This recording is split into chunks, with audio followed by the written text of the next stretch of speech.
Hello, climbers, and welcome to season 5 of Climbing Mount CMMC. We are so excited to be back With no and intro.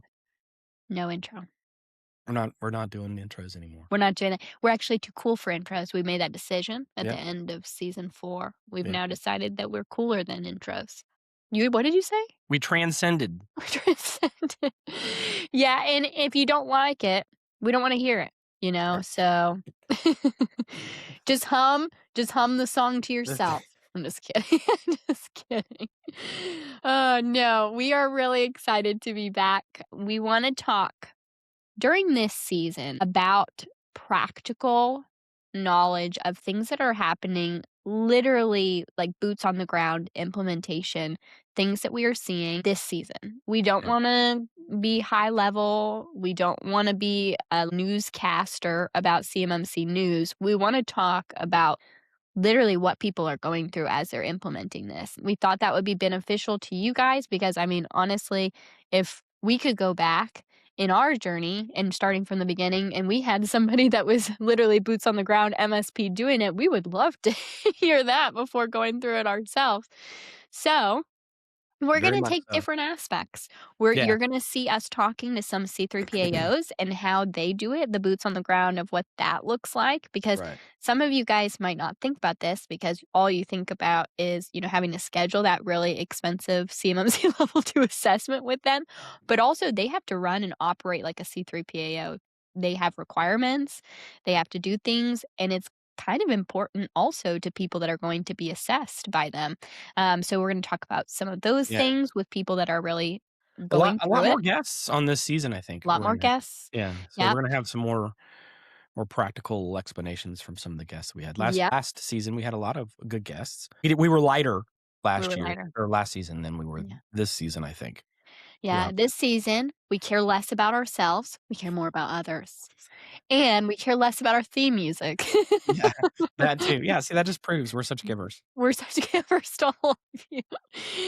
No, but honestly, I would love to get if you're listening to this too, I would love to get, perspectives from people who are listeners to the podcast and want certain Yeah. perspectives to put their comments down here or send us some recommendations of things that you might wanna hear as well because we really are trying to get new perspectives and some dynamics on this season that I'm very, very thrilled to do. Well, and So with the caveat, right? We're not gonna get into the minutia of how we specifically sometimes do it, I right. think. I mean, today is gonna be, I think, an example of where we're gonna get into more of how we do things, but I think it's because most people do it.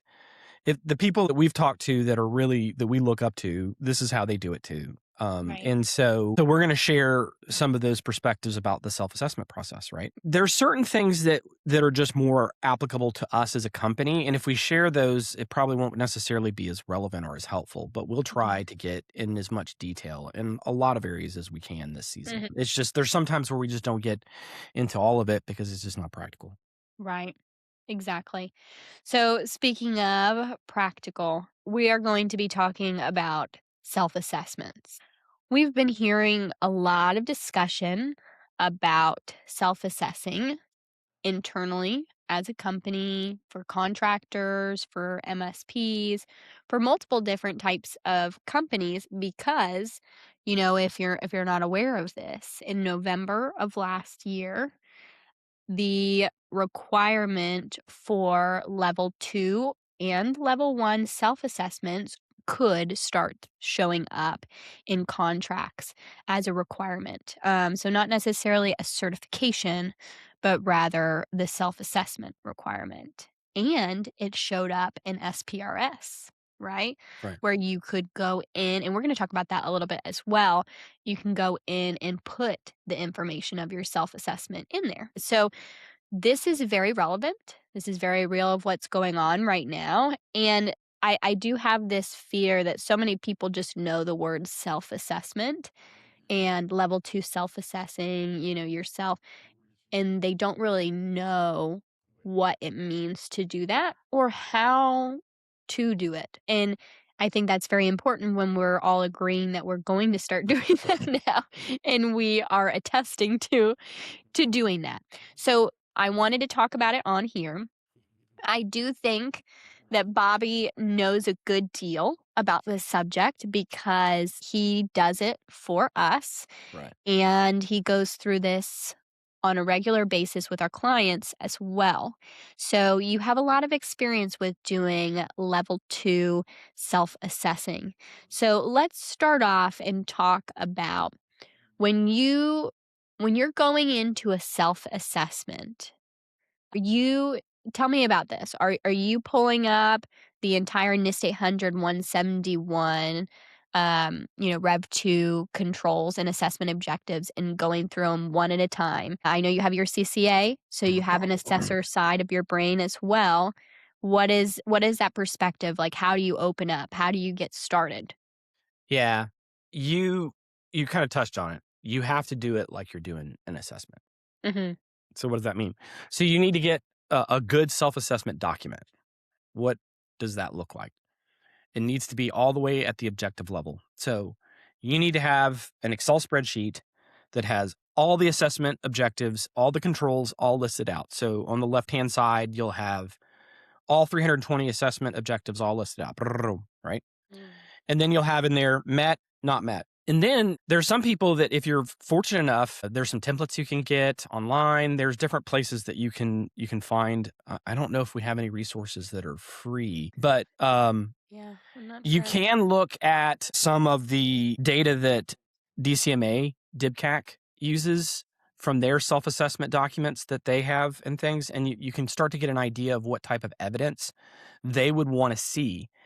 So what do I mean by that? So let's just look at 311, for example. So 311 is access control, Yep. and that is going to be authorizing and identifying users. So if you Mhm. look at the first three assessment objectives in 311, it uses the rhetoric of identify, authorize, identify, all three of those. It does it for users, it does it for processes, and it does it for devices. So what does that mean? So Mhm. that means there needs to be an authorization process. So when you're doing the self-assessment, in your self-assessment guide that you have and the document that you have, it should tell you, okay, well, for the first three, I need to look for policies, procedures, and things that help me identify and authorize. So the first three assessment objectives are going to be based on that.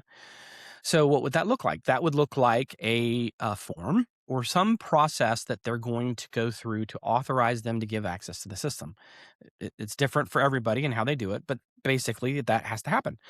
And then the second part, there has to be some type of list that identifies now that they have been authorized, they're allowed. And that list cannot be your intra. It cannot be your Active Directory list. It has to be a separate list that shows that these are the users that have already gone through the authorization process Mhm. that then you can compare to your Azure intra or to whatever your identity and access management system is. Mhm. Because if you think about it, if they're in the IAM system now, they already are in your building, right? They're already inside. They already have access to the resources. So you can't use that as your authoritative list. You have to have a separate list. In fact, in the the provisional instructors, they actually cover 311 as part of our exam for those people that teach. And they harp literally on that one thing. And I've had people go, "No, that's not right. That's not true." And I'm like, they that's an They literally example they said it. used Yes. during our training course. So Yeah. I know that that is correct because, I mean, Mike Snyder talks about exactly that. Yeah. So that's where you kind of run into that situation. So you've got to have a good Excel spreadsheet Right. that kind of gives you the idea of what type of evidence you have. And then you're going to have in there the memo section of where you're going to write what your findings are for what you're going to do. And if you want to do it at pro level, what I highly suggest is have predefined test procedures that what you would expect to look for. So if you have a standard system of how you operate, then you know what documents and policies are going to be authoritative about 311, right? So why would you Yeah. have to then go track them down? Just have a test procedure that says these are the policies. I just go through and review and make sure they're fine. Okay, good, done. I don't have to think about it. I just go do it, right? And then the last three it talks about that you have now how are you limiting and controlling those? So that would be more Yeah. technical. So then in your test procedure, it would say, okay, well, go here to validate these things from a technical perspective. So you don't have to think, okay, how could I go look at this, Yeah, you don't have to come up with it every time. yeah, It tells you're you exactly what you do to go validate do the it. Right. process. And Yeah. think about it too, if you do it that way, then it gives people that maybe stepping in to try to help create better bandwidth for your self-assessment process. They've got something to go on. Now, you should know the controls. So if you're going to be doing self-assessments for your organization, you really need to take your CCP. Yes. And the reason why is at the last 2 days of the CCP course, if you take it through Edwards or Corinne, they will go through all of the controls and explain to you what type of evidence and things you're looking for so that you can do your self-assessment right. And so that's just really invaluable. So I know I just packed a whole bunch in that. No, I mean, that's huge. You put a lot of really, really good nuggets that I do hope people heard because, 1, you have to be able to outline it to where if multiple people did this for your company, this self-assessment portion, it would still be done correctly and in the same Right. way. Or you have a So higher chance of getting it. Yeah. higher chance, higher chance. Mhm. And so to be able to put that validation process in there, chef's kiss. Somebody better listen to that. If they're not listening to that on here, I don't know what to do with you. I mean, just hang up. You know what I mean? Just turn it off. The second thing that I think is really important that you said is like the person that is doing it, no matter if it's not the same person, let's say every year. Okay, I understand there's going through transitions. Maybe it can't be the same person every year. That person still needs to be knowledgeable about what they're Right. looking at and know what's going on. You talked about the CCP course. You talked about how they go through the controls at the end and more, an assessment perspective as well. But they also go through the assessment guide, right? A little bit too. And so I wanted to get your perspective about that as well. Would that be something that you would recommend somebody to look at as well for even doing a self-assessment and doing it Yeah. internally rather than looking at it from a perspective as being a certified CMMC or CMMC certified assessor, trying to prep for their course, but rather using that knowledge to do a self-assessment internally? Yeah, having the guy I pretty much always have it open when I'm doing the self-assessment so that I Yeah. can kind of refer back to kind of like, okay, well, can we come at it from this, and this? Because every time I do a self-assessment for a client or for us, I always improve our self-assessment document. I'm Yeah. adding some additional test procedures. I'm looking at some things from everything because everybody's so different. There's always different ways of looking at stuff and how you would want to like, oh, okay, well, they use it this way. I'm not testing for that. Luckily we caught it this way, but I don't have a good test process to validate this is happening the right way. So let me add Right. that here in our test little scenario. So what we have is we have in our test procedure is like sometimes some of those boxes are like they're maxed out and we just have Yeah, they're lines of huge. Yeah. optional things that you would want to try to do and in some situations we have to go to another column over, but it helps us try to make sure that we're looking at things from those lessons learned to try to catch stuff, right? So you might Yeah. go, if you have a test procedure that's around helping validate an enclave is great, but if you have a physical infrastructure, those test procedures are not going to be relevant. I mean, there's going to be a lot that will be, but there's Yeah. just so much more complexity when you're dealing with a physical infrastructure. So you really want to go through, and that's where having that assessment guide, like you're talking about, is so helpful. Is because then you can kind of go through and look at how they have suggestions on what they're looking for in information, and then you can kind of go, okay, well, how are we doing this? Example would be like the SC domain where you have the boundaries and things. So when you're trying to define the boundaries, you want to make sure that, especially if you have a physical infrastructure, you're looking at it from the different perspectives of the firewalls Right. and switches.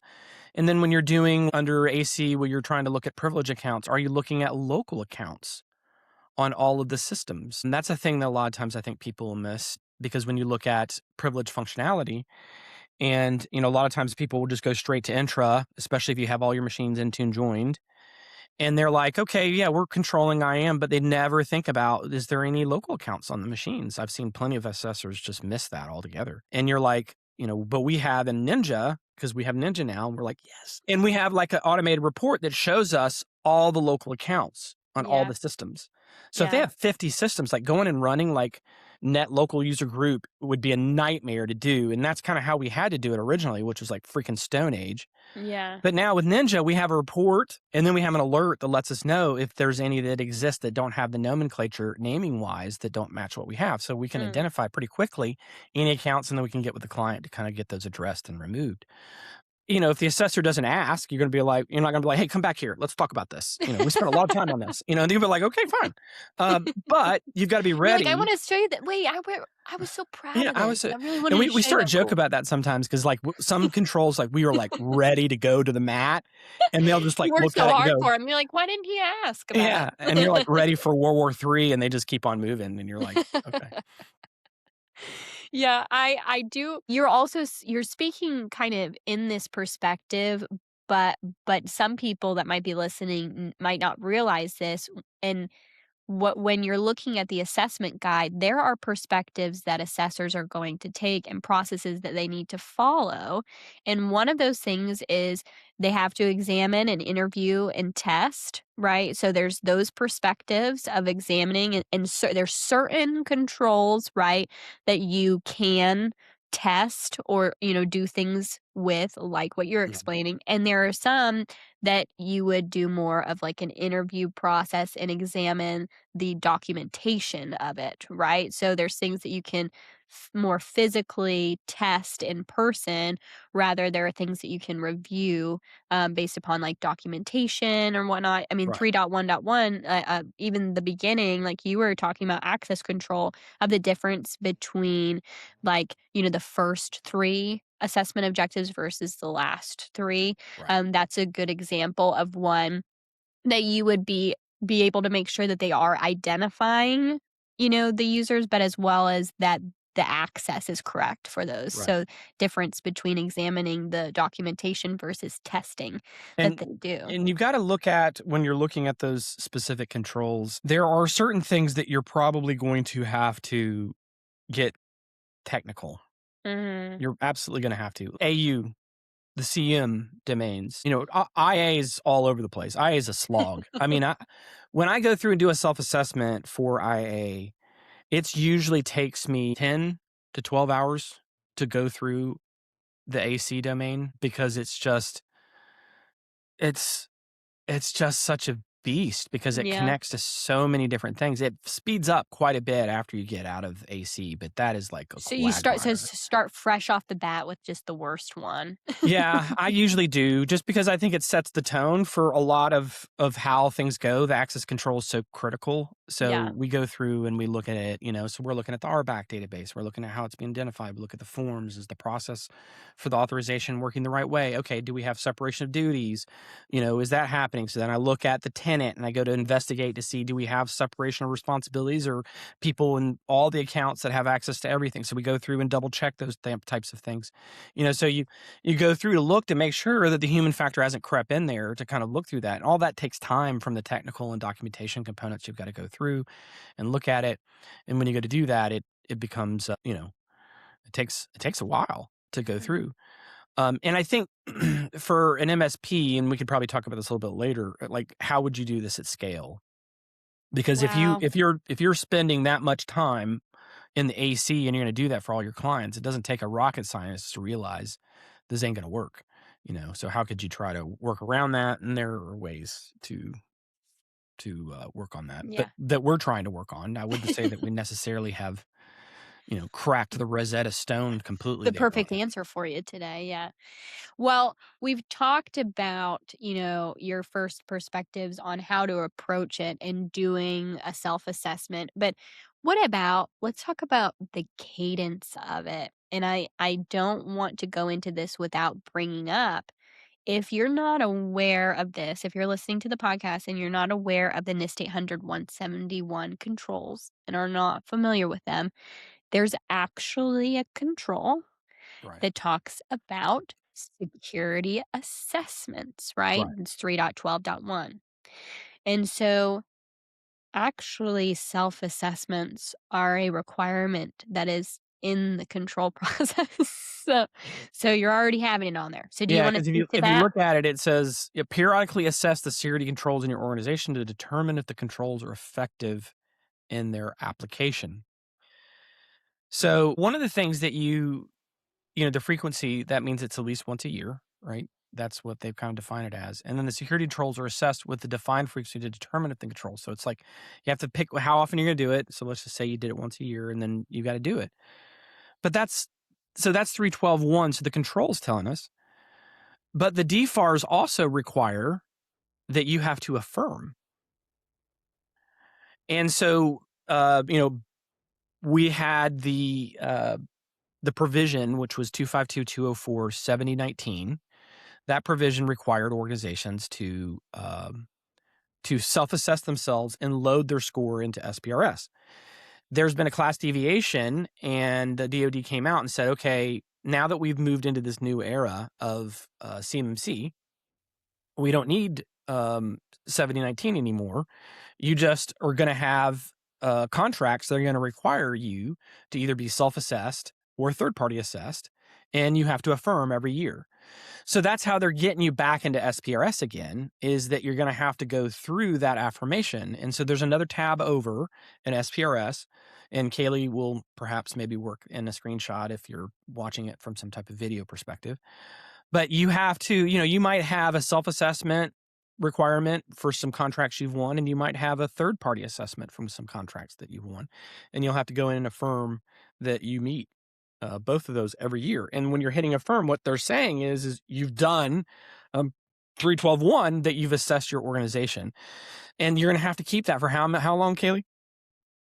A big old time of 6 Yeah, you have to years. keep the self-assessment history timeframe Yep, when you're doing that as self-assessment um, for 6 years. right. So you're going to have 6 years of history, a running window of all your self-assessments that you have. And if you're not doing that, you're kind of exposing yourself to some potential risk. If DIPCAC shows up and they're like, "Where's your history of your self-reviews and assessments?" And you're like, "Well, I don't have those. We just kind of look around and we kind of feel like we're good and we just move on with life." And they're like, "That's not right.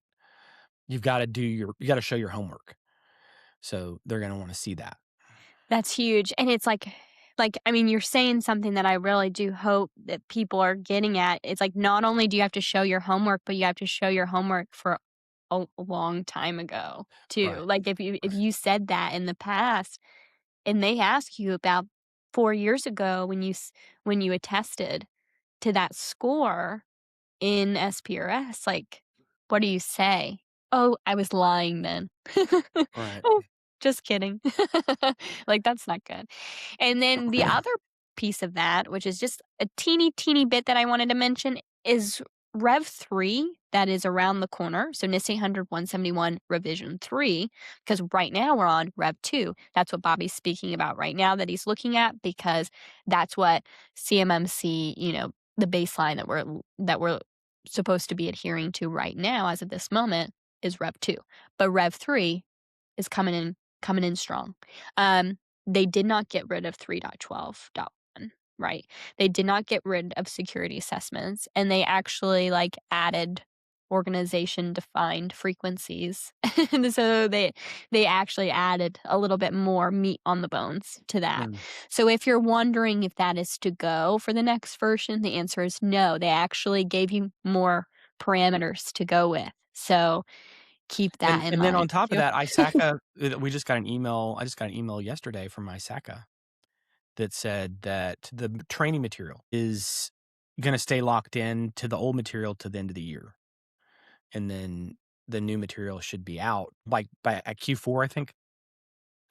And then we'll be in the tests by the 2027. So January of 2027, it should start kicking in. And one of the things that they said is that they're going to be including Rev 3 in the material that they're going to be doing to help emphasize. Now, I don't know exactly what that means. Does that mean they're just going to put a flavor of Rev 3 in there? Or is it Right, going to be only Rev 3? If it's only Rev 3, that is some kind of clear message of something that we don't know about that ISACA knows about, and far right, as and how the DoD is going to handle things. right. So a lot of people are kind of like trying to say, is this a tea leaf type warning about something coming? Yeah, of what Right. is to So I, come. I think there's more information that's going to be coming out in the next few weeks about what type of information might be on that material. But if it's just they're going to be adding information about Earth 3, that makes sense. But if they're going to go exclusively with Rev 3, that's going to send a pretty clear message that, brace for impact, that Rev 3 is coming very soon. Right. Right. Um, so I don't know. We'll see. Yeah. Well, the last thing I wanted to touch on, we have just a few more minutes left, and I think this is extremely important to note. You go through your assessment, your self-assessment, and you find not mets. Right. What do you do with those? Yeah. So those are, gosh, yeah. If you look at 312.1, at the newest document that came from the self-assessment guide, from the assessment guide that you have for level 2, it refers to it as and we call them OPAs, operational plan of actions. And, you can just He's think trying of to make OPA happen. Yeah, OPA. he's been trying to make OPA happen for Yeah, I'm trying to really make it stick. 2 years now, I think. Yeah. Yeah. So, but, yeah, the way that the DoD kind of defined it is that the 120-day POAM 180. situation, 180, that's what I Yep. said. Yep, that's what you said. 180 POAM situation. I'm sick, guys. I'm Yeah. sick of CMMC. No, No, no. I'm not sick of CMC. I'm just straight running a fever right This now. So yeah, you're straight sick. yeah. I'm just glad I'm calling it CUI, not something else. Um, but the 180-day POAM situation is really attached to when you go through a third-party assessment. Yeah. If when you go through your self-assessment, you discover stuff that you found, those are limited deficiencies that you have inside your organization that you put to your operational plan of action and start to go through and correct. So as long as you have it on your radar and you're going through working it and you're working it diligently, there's accommodations for that. There are a whole lot of theories about how long that can be allowed and how those things kind of go, and people worried about people trying to abuse that situation to some extent. So the Vince Scott has a good article. Hopefully I can put it in the comments that really Yes. covers all of that. I read his and just thought it was really well done. Yeah. That And was it from a covers while that ago. well. Yeah, Yeah. he wrote that a while ago. I think it was a LinkedIn article. It Yeah. was well written. He's a super sharp dude, Mhm. and I like his approach on it. I think it pretty much walks the balance well. But that's what happens. So when you do those reviews, you find them, those would go to a temporary deficiency that you would go through. You would then work on getting those corrected, and then once you do, you would clear those out. Yeah. I do think that is really important to say as well because I've heard people, I've heard contractors that I'm talking to ask me, "Hey, like, could we just do like a self-assessment of our company real quick to even just get a poem so I can send that to my contracting officer, my CO and stuff?" So because they say they want to see a poem if we're working towards level 2. And I'm like that's not what they mean. And if that is what they mean, that it shouldn't be what they mean. Mm, right. Because that should be a case where you've gone through a C3 PAO level 2 assessment and have this conditional level 2 um certification, of sorts, or level or status is the word I think that they use in 32 CFR. And so you have this conditional status while you're going through your POAM and you're going through that 180 days like you're saying. But to rush through a self-assessment internally to get a POAM to be able to send is not really what a POAM is meant for. Well, It's not the purpose of that. every time I've heard someone say that, the next question I ask is, "Do you have a system security plan?" And I've never had anyone say yes that have asked that question, That's right? crazy. And you're like, "So you're a Yeah. negative 203. I'm finished. I did your Yeah. poem for you. Way to go, bud. You Negative having the 203." SSP is Yeah. actually one Hmm. of the one of the listed controls that you can't even have on a poem. Right, yeah. So, like, you're done. So it's a negative 203. Because the only That's way that you crazy. can speak authoritatively about how Ugh, you're meeting the controls is through your system security plan. And if you don't have one, it doesn't matter if you have AV and you're doing patching. You have no documentation that talks about it, so it right. doesn't exist as far as the assessor is concerned about. Right. So that's what people don't get through their head is they were like, "Oh, well, but we're doing a lot of this stuff." That doesn't matter. You Yeah. have to have, I mean, it does, but it doesn't. It doesn't matter from marking it met. Yes, right? from that perspective. Because the assessment objectives have to have all of them met, and Mhm. the number one before you break in the door is going to be the system security plan that talks about all of them. If you don't Right. have that, you immediately have negative 203 on all controls. Like that's it, you're done. And then so there's no need to create a POAM. It doesn't matter if you have AV and patching in place. If you don't have any of that documentation, you're toast. Yeah. So, and that's just what people don't get a lot of times is Yes. they just think, oh, well, so all I need is a pump. No, you need a lot more than that. Yes. Exactly.